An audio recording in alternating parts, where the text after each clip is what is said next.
Del Evangelio según San Marcos. Llegan a un huerto que llaman Getsemaní y dice a sus discípulos: «Sentaos aquí mientras voy a orar».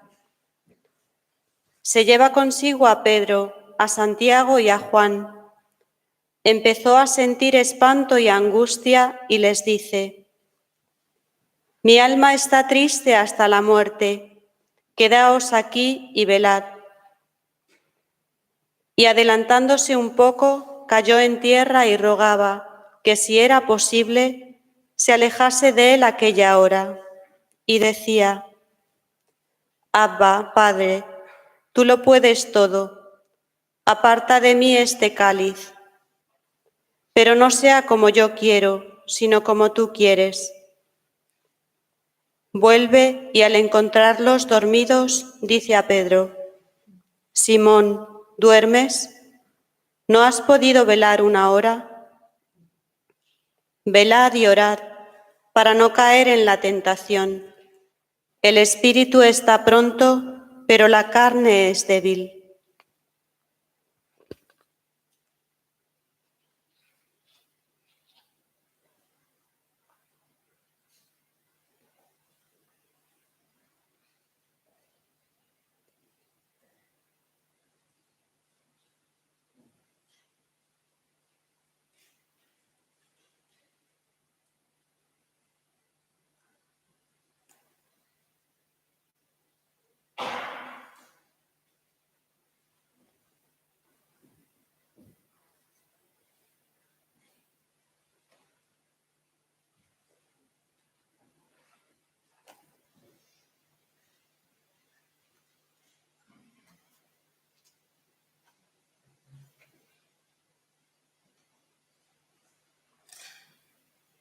La noche de Getsemaní. Esta noche La noche que vivió Jesús en el Huerto de los Olivos es un punto muy fuerte de inflexión en su vida. Jesús se encuentra por primera vez de manera muy fuerte con su propia vulnerabilidad, con su fragilidad. Hasta ahora en el Evangelio nunca le habíamos visto así. Es como si todo el brillo que tenía Jesús, esa capacidad para conquistar los corazones, ese fuego que hacía que muchos se pusieran tras él, su capacidad y su fuerza para hacer milagros, para curar. Todo parece haberse ensombrecido, extinguido en esta noche. Vemos a un Jesús que ha quedado totalmente despojado de su gloria. Es como si nos encontráramos en esta noche con la humanidad más humana, podríamos decir, de Jesús. ¿Y cómo está Jesús en esta noche? Jesús, que es la palabra, Él es el Verbo encarnado y que vive en un continuo diálogo con el Padre y con los hombres, estos dos amores que tantas veces hemos meditado en la comunidad, estos dos amores del corazón del Señor, el amor al Padre y el amor a los hombres, estos dos amores en esta noche han quedado silenciados. Los suyos le han abandonado y más aún le han traicionado. Por tanto, estamos ante una noche en la que no solamente tocamos la vulnerabilidad de Jesús, sino que también tocamos el silencio de aquellos que le han sostenido y que han sido el tú de su camino. Pero como os decía, también es una noche que está atravesada por la traición. Solo se puede traicionar a aquel en quien hemos puesto una gran confianza. Solo se puede ser traicionado por aquel que hacía de nuestra vida a alguien muy importante para la suya. Lo que vive Jesús esta noche en la figura de Judas y que vivirá un poquito después en la de Pedro es el profundo dolor de que los más cercanos han querido eliminarle.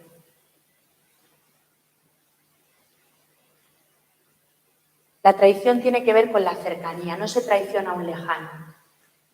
A un lejano se le puede hacer daño, pero se traiciona a alguien que está muy cerca.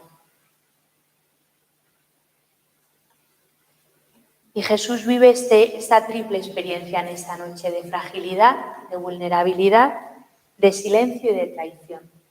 Y esta es la fuente de su angustia. En el capítulo 10 de Juan, en el versículo 18, había dicho él: nadie me quita la vida, yo la entrego voluntariamente. Y ahora cuando le vemos así, es como si... Cuando le vemos así, es como si no creyésemos en estas palabras, ¿no? Como si Jesús las hubiera dicho alegremente, porque le vemos que esta noche no entrega la vida como sin dificultad. Este entregar la vida voluntariamente es una entrega sellada por la angustia y el dolor. Dice el Evangelio, hay como dos traducciones, que Jesús vive una angustia de muerte o una angustia ante la muerte. Jesús vive una angustia muy fuerte y una angustia ante el final que se aproxima de su existencia en este mundo. Y por eso Jesús, fijaos, en esta angustia se revela no solamente esta triple experiencia que os decía, sino que se revela el amor que Jesús tiene a la vida.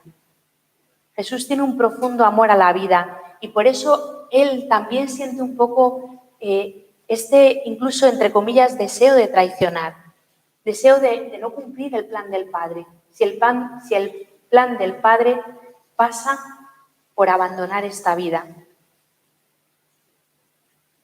Esta noche Jesús contempla delante de sí un destino que le resulta muy pesado. El arresto, el proceso, la crucifixión y la muerte. Y ante este peso de lo que va a vivir, se expresa en su angustia lo que ha sido para él su alegría cotidiana. Como nos decía esta mañana Carolina, Jesús ha vivido fuertemente en su experiencia como hombre lo que es vivir agarrado, sostenido por el Padre. Esto ha sido lo que le ha mantenido en la constante búsqueda del segundo amor o del primero. No sabemos nunca cuál es el primero, cuál es después, que es el amor al hombre. Él ha vivido en un espacio a lo largo de su vida de gratitud y de alabanza. Él quiere vivir. Jesús ama la vida. Este amor a la vida le ha vinculado tan fuertemente al mundo, tanto amó Dios al mundo, podríamos decir esta noche, tanto amó el Hijo al mundo también, que no quiere morir. A lo largo de su predicación hemos visto cómo Él ha querido abolir la ley como un peso, la vida religiosa, como una vida que fuera contra la vida. El sábado se hizo para el hombre y no el hombre para el sábado. Podríamos rastrear el Evangelio y ver cómo Jesús constantemente está liberando de las tendencias de muerte, de la propia religiosidad.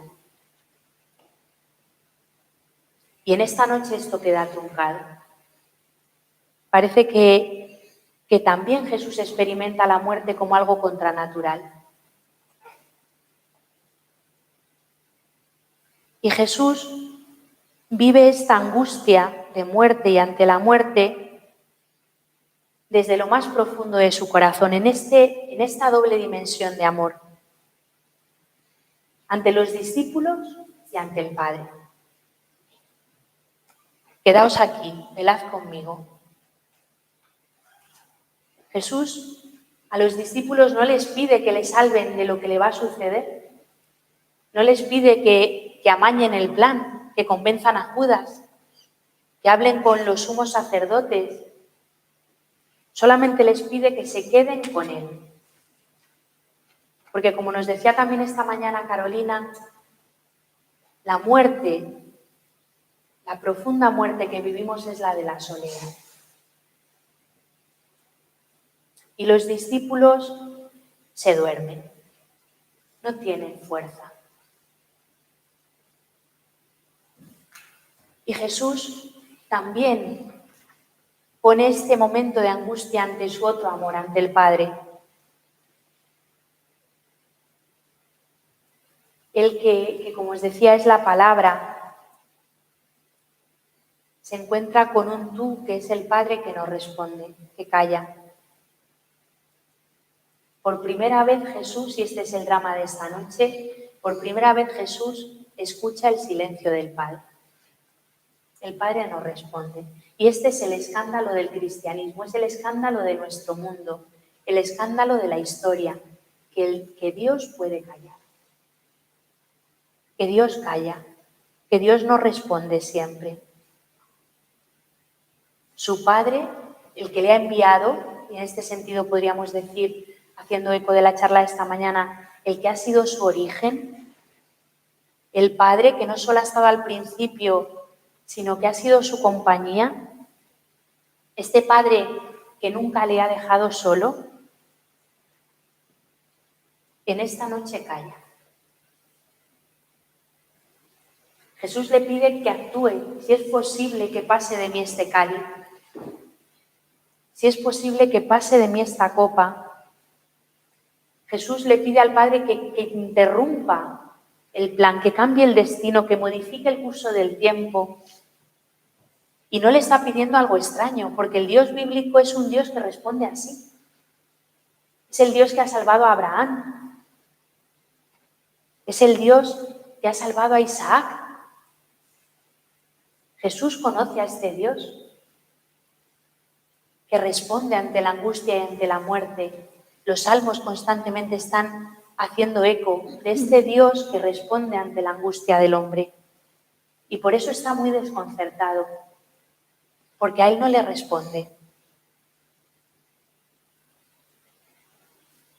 Nosotros, todos los que vivimos, sabemos muy bien de qué va esta experiencia de angustia y de muerte.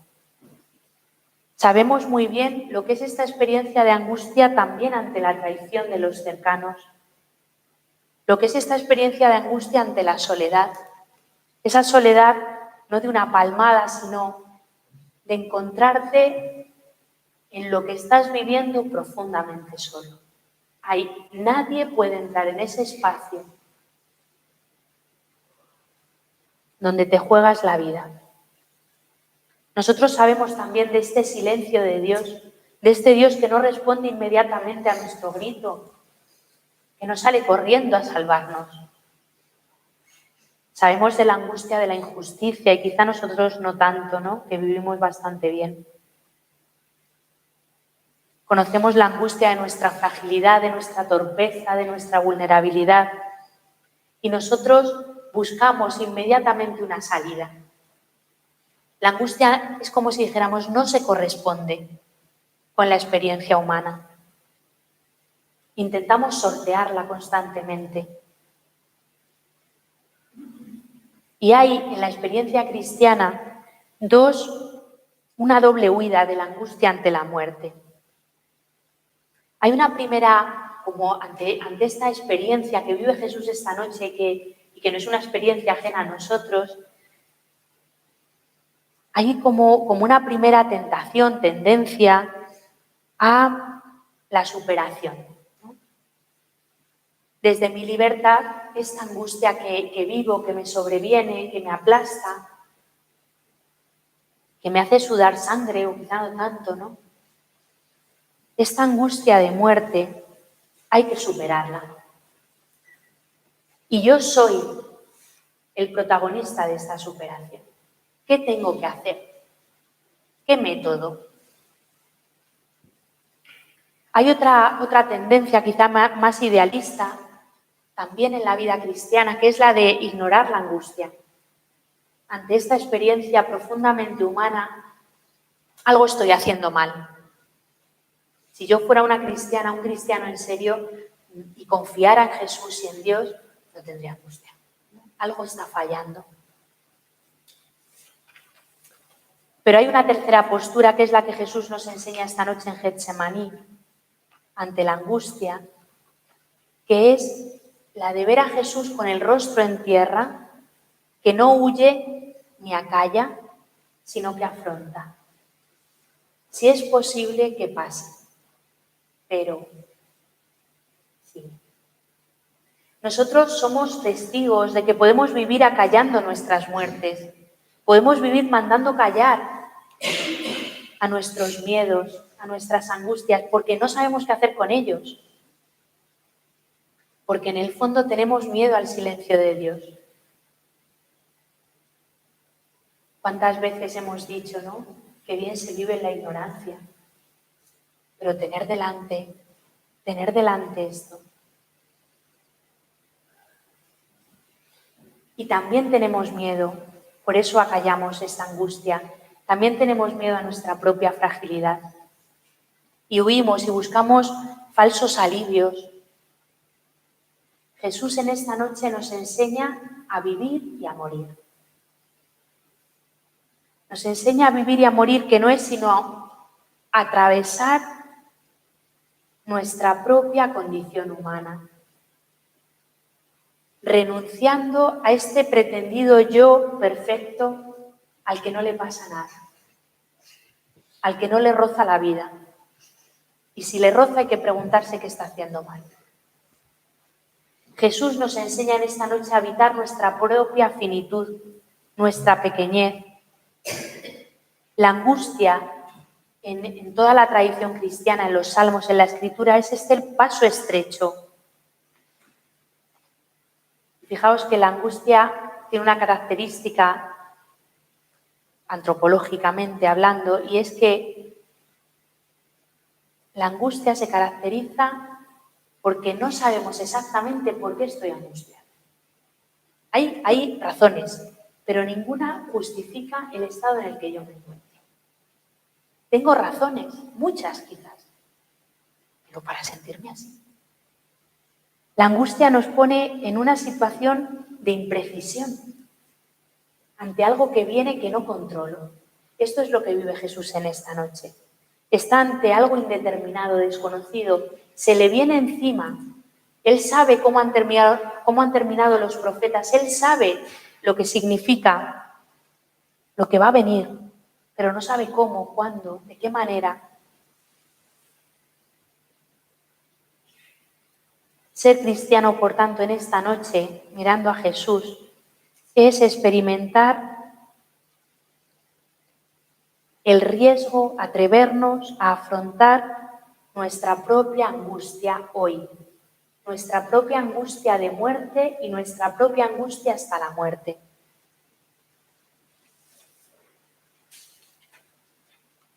Y quiero terminar este primer momento de oración proponiéndoos contemplar a Jesús luchando en esta carne de hombre. Contemplar a Jesús sobrepasado por la angustia de un destino que parece irremediable. Contemplar a Jesús en las puertas de la muerte, donde ve que se le acaban las horas en este mundo que tanto ama. Jesús vive en esta noche la angustia de la contradicción entre el deseo de vivir y el miedo a morir.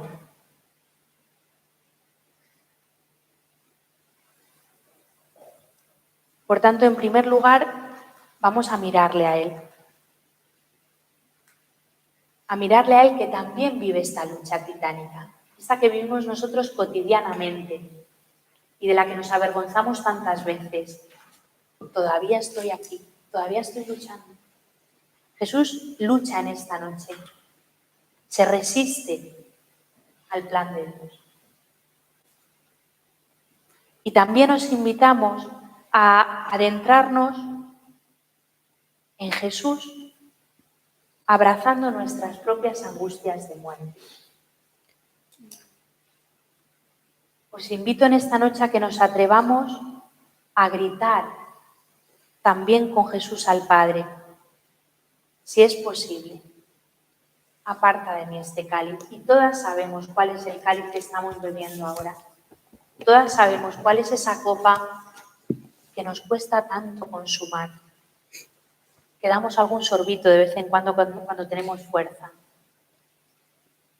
pero que no queremos beber, que nos resistimos a terminar, que siempre hay una pequeña justificación para agarrarnos a la vida, a esta vida interior, a esta vida que es tantas veces nuestro propio egoísmo. Por tanto, atrevámonos en esta noche a no tener miedo a nuestros miedos. ¿Cuál es el nombre de mi cáliz hoy? ¿Cuál es esta lucha titánica en la que yo estoy en esta noche? ¿Cuál es este cáliz? También os invito a que os preguntéis, a que nos preguntemos, ¿quién duerme a mi alrededor y parece dejarme en profunda soledad? ¿Quién esperaría yo que estuviera y se ha dormido y no comprende y no consigue llegar a lo profundo?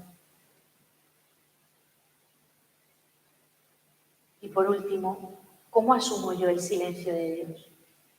¿Cómo asumo yo ante mi drama, ante esta lucha, que Dios no tenga una varita mágica y me solucione la vida? ¿Cómo asumo yo este silencio que excava dentro de mí un vacío más profundo que me hace gritar con más fuerza.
Solo la sed nos alumbra.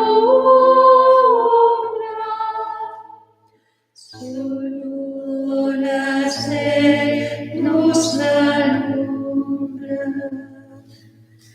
De noche iremos, de noche, que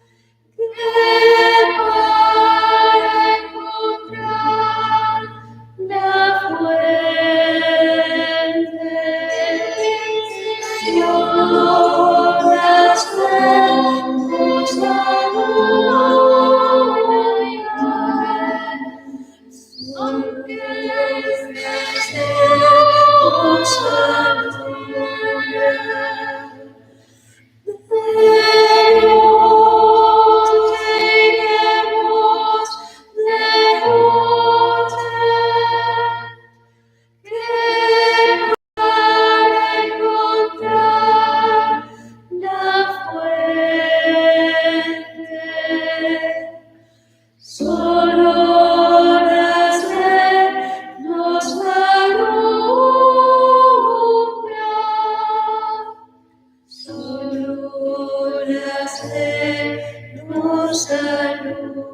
afuera, de noche iremos, de noche, que para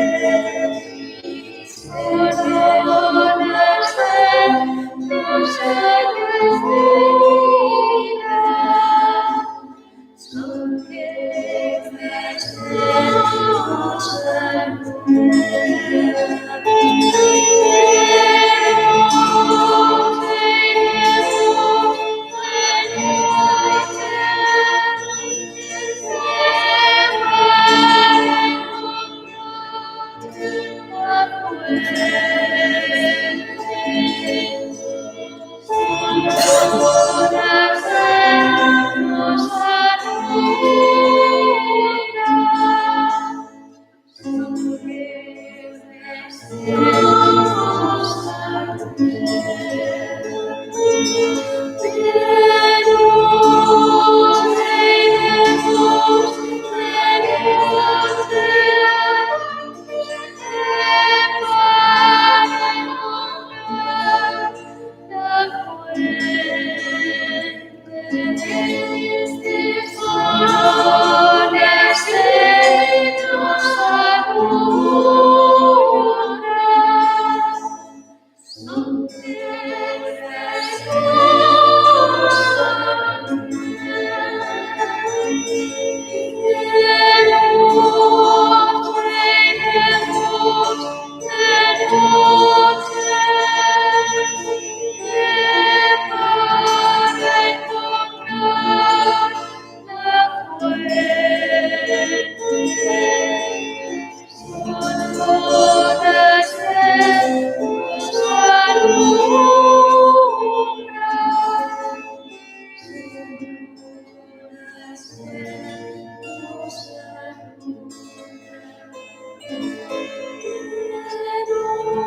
noche iremos, de noche,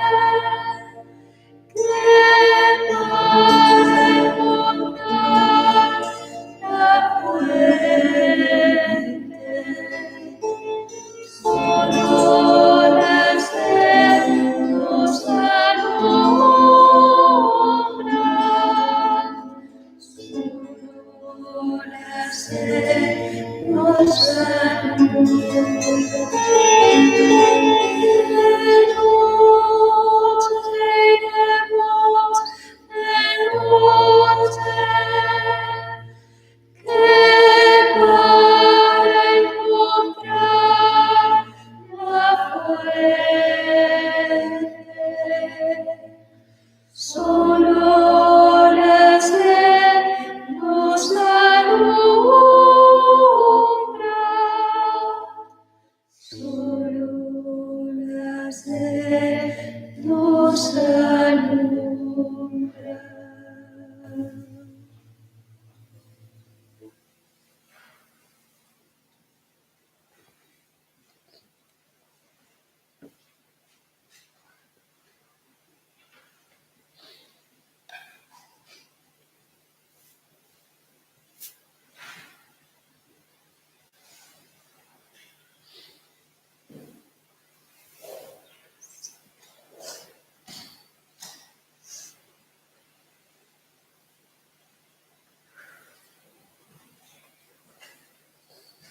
En esta noche se nos ofrece la oportunidad de asomarnos al misterio interior de Jesús en la oración del Monte de los Olivos y conocer la verdad de su identidad, su vocación y misión de Hijo. Jesús continúa su oración. Abba, Padre, tú lo puedes todo. Aparta de mí este cáliz, pero no sea como yo quiero, sino como quieres tú. La voluntad natural del hombre Jesús retrocede asustada ante el peso del mal y el miedo a la muerte. Pide que se le evite eso. Sin embargo, en cuanto hijo, abandona esta voluntad humana en la voluntad del Padre. No yo, sino tú. Con esto ha transformado la actitud de Adán, el pecado primordial del hombre, salvando de este modo al hombre. La actitud de Adán había sido: no lo que tú has querido, Dios, quiero ser Dios yo mismo. Esta soberbia es la verdadera esencia del pecado. Pensamos ser libres y verdaderamente nosotros mismos solo si seguimos exclusivamente nuestra voluntad. Dios aparece como el antagonista de nuestra libertad. El hombre no ve en el sí a la voluntad de Dios la posibilidad de ser plenamente él mismo, sino una amenaza a su libertad, contra la cual opone resistencia. En la voluntad natural humana de Jesús está toda la resistencia de la naturaleza humana contra Dios. Toda la rebelión y oposición está presente. Y Jesús, luchando, arrastra y reconduce esta naturaleza hacia su verdadera esencia. Jesús ha deshecho la falsa contradicción entre obediencia y libertad y ha abierto el camino de la libertad. El paso de la oposición a la comunión de ambas voluntades pasa por la cruz de la obediencia. En la agonía de Getsemaní se cumple este paso. Así la petición, no se haga mi voluntad sino la tuya, es realmente una oración del Hijo al Padre, cuya esencia se expresa en el abandono total del yo al tú de Dios Padre. Pero este yo ha acogido en sí la oposición de la humanidad y la ha transformado. De modo que ahora todos nosotros estamos presentes en la obediencia del Hijo. Hemos sido incluidos dentro de la condición de hijos. En la oración del Monte de los Olivos, Jesús reconduce la voluntad humana al sí pleno de Dios. Jesús nos dice que el hombre solo llega a ser divino conformando su propia voluntad a la voluntad divina. Solo en el sí a Dios se realiza el deseo de ser completamente libres. Es lo que realiza Jesús en Getsemaní. Conformando su voluntad humana a la voluntad divina, nace el hombre auténtico y nosotros somos salvados. Cuando San Agustín comenta el Salmo 60, dice: reconócete en Cristo tentado y reconócete en Cristo vencedor. Hoy en clave agustiniana podemos repetir: reconócete en Cristo suplicando al Padre que aparte de ti esta copa, y reconócete en Cristo asumiendo la voluntad del Padre, pero no se haga mi voluntad, sino la tuya. En la oración del Padre Nuestro pedimos: hágase tu voluntad en la tierra como en el cielo. Es decir, reconocemos que existe una voluntad de Dios con respecto a nosotros y para nosotros. Una voluntad de Dios para nuestra vida que se ha de convertir cada día más en la referencia de nuestro querer y de nuestro ser. En esta noche pedimos al Espíritu de Dios que nos enseñe a abandonarnos más en la providencia divina, que nos ayude a salir de nosotras mismas para renovarle nuestro sí y para repetirle que se haga tu voluntad.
Vamos a terminar este momento de oración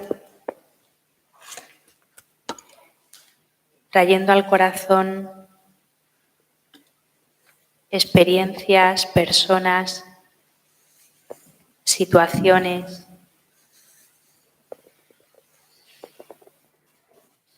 el paso de la súplica a la obediencia, el paso del rechazo a la adhesión, el paso del miedo a la confianza. Es cuestión de gracia. Nosotros no tenemos la llave.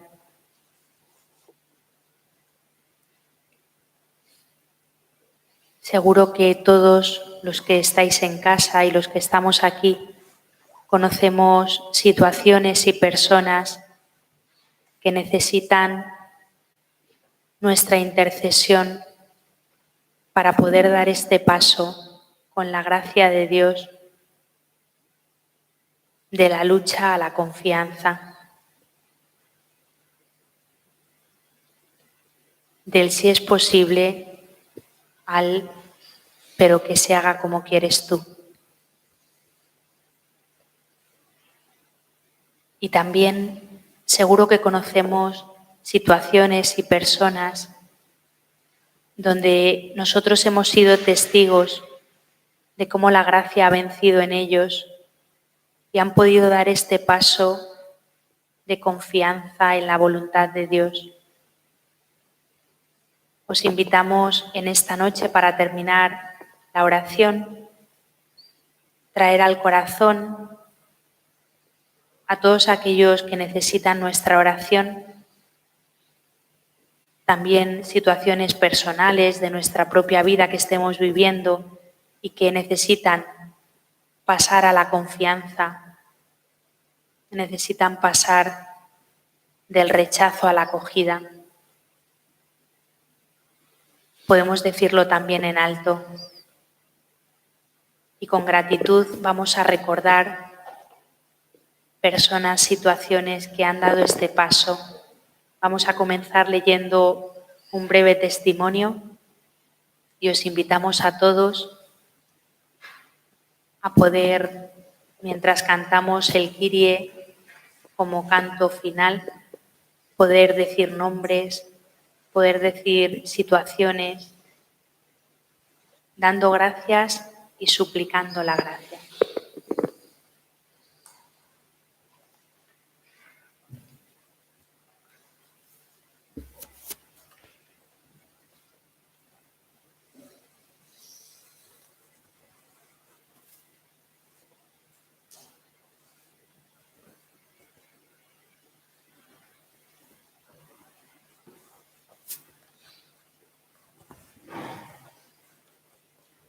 Y para terminar, como decía Patricia, voy a leer el testimonio de Walter Tiste, jesuita norteamericano que llegó a Rusia para evangelizar y fue detenido por la policía secreta, acusado de espía del Vaticano, y estuvo en la prisión de Lubyanka durante 5 años y 15 años de trabajos forzados en los campos prisioneros de Siberia y finalmente en 1963 fue intercambiado por 2 espías rusos y pudo volver a Estados Unidos.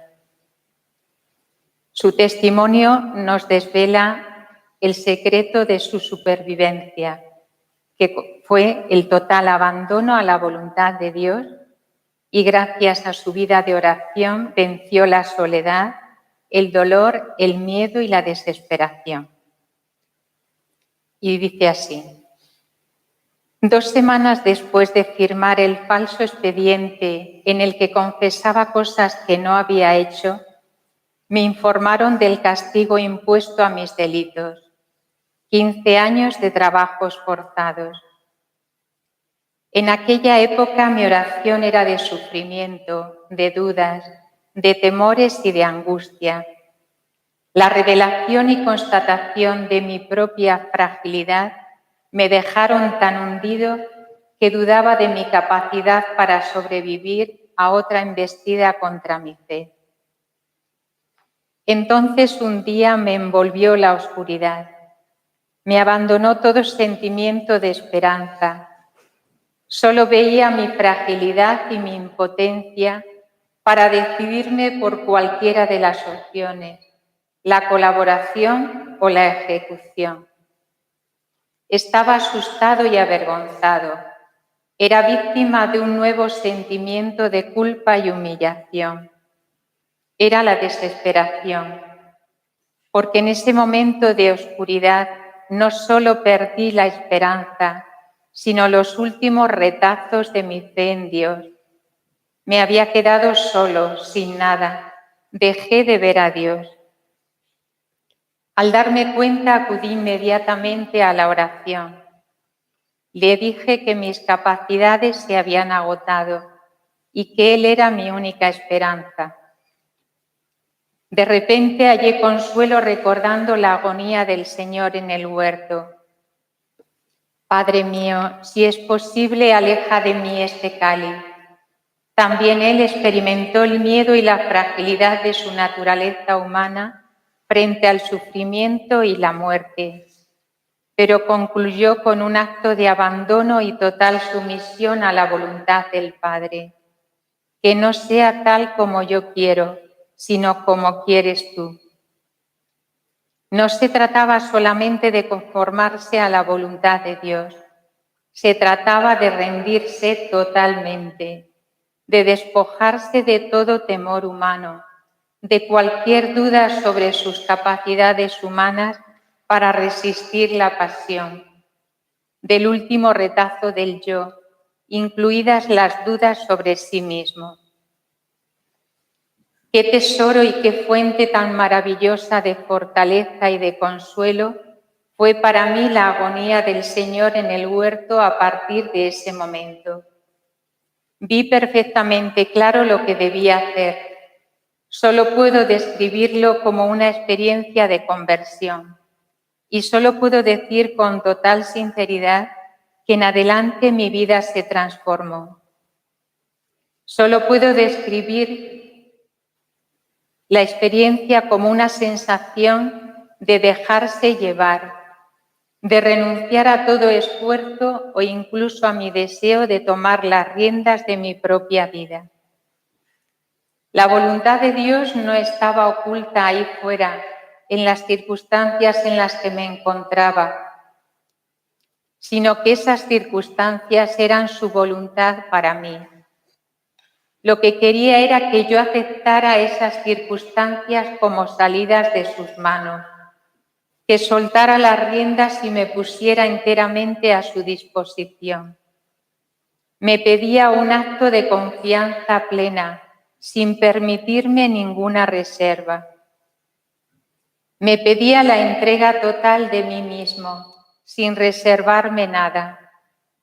Exigía de mí una fe absoluta, fe en la existencia de Dios, en su providencia, en su preocupación por el detalle más nimio, en su poder para sostenerme y en que su amor me protegería. Aquello significaba desprenderme hasta de la duda más escondida, del miedo más oculto a que Dios no esté allí para sujetarme. El hecho de haber perdido por completo la esperanza en mis propias fuerzas y capacidades me condujo a hacer ese acto de fe perfecto, ese acto de pleno abandono en su voluntad, de confianza plena en su amor y en sus cuidados, y en su afán de sostenerme y protegerme. Dios llevaba ofreciéndome esa gracia toda mi vida, y yo nunca había llegado a aceptarla del todo. Como toda gracia, fue un don gratuito de Dios. Una vez traspasado el umbral que tanto temía cruzar, todo me parecía sencillísimo. No veía más que una cosa, Dios que era todo en todo. No había más que una voluntad que lo gobernaba todo, la voluntad de Dios. Descubrirlo así en cada situación, ver su voluntad en todo, significaba aceptar cada situación y dejarse llevar con seguridad y confianza. Lleno de este nuevo espíritu y transformado interiormente, no había motivo para tener miedo, porque todo lo consideraba venido de las manos de Dios. Confiado en su gracia, me sentía capaz de enfrentarme a cualquier situación y de afrontar cualquier reto. Me deparase el futuro lo que me deparase, lo aceptaría.